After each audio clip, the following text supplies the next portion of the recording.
Hello everyone, আমি পায়েল চলে এসেছি তোমাদের সামনে একটা নতুন ব্লগ নিয়ে। তোমরা সবাই কেমন আছো বলো? আশা করি খুব ভালো আছো। আমিও ভীষণ ভালো আছি। তো আমরা আমার ফ্যামিলির সবাই দিদির বাড়ি গেছিলাম দিল্লিতে। তো গেছি শুধু দিদির বাড়িতেই বসে থাকবো তা না, সবাই মিলে আমরা আজকের ঘুরতে যাব। তাই রেডি হলাম আর দিদির ফ্ল্যাট থেকে বাইরের পুরো ভিউটা তোমাদেরকে দেখালাম।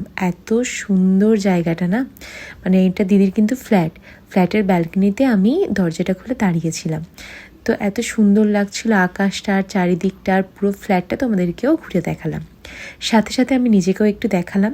চুলটা হালকা একটু ভেজা ছিল, তাই চুল শুকাচ্ছিলাম আর আমি ব্যালকনিতে দাঁড়িয়ে দাঁড়িয়ে ভিডিওগুলো করছিলাম। তো আমার লুকটা তোমাদের কেমন লাগছে জানিও। তো সবাই রেডি হয়ে যাওয়ার পরে গাড়ি বের করা হলো, আমরা সবাই গাড়িতে উঠলাম আর আমরা ঘুরতে যাচ্ছি। প্রথমে আমরা যাচ্ছি ইন্ডিয়া গেটের দিকে। তো রাস্তায় যেতে যেতে দূর থেকে দেখলাম, এত সুন্দর লাগছিল যে ভিডিওটা না করে পারলাম না। তোমাদের কেমন লাগছে বলো তো? আর কারা কারা ইন্ডিয়া গেটটা সামনে থেকে দেখেছো সেটাও জানিও। কি সুন্দরভাবে দেখো, তেরঙ্গা কালারের লাইট জ্বালিয়েছে। আর আমাদের তো গাড়িটা রেখে আমরা ইন্ডিয়া গেটের সামনে গেলাম একেবারে। সেখানে কিছু ছবি টবি তুললাম এবং তারপর রাষ্ট্রপতি ভবনে গেছিলাম। কিন্তু একটু দেরি হয়ে যাওয়ার জন্য ওটা বন্ধ হয়ে গেছিলো, তাই দূর থেকে আমাদেরকে দেখতে হলো। এক সাইডে ছিল রাষ্ট্রপতি ভবন আর উল্টো সাইডে ছিল ইন্ডিয়া গেট।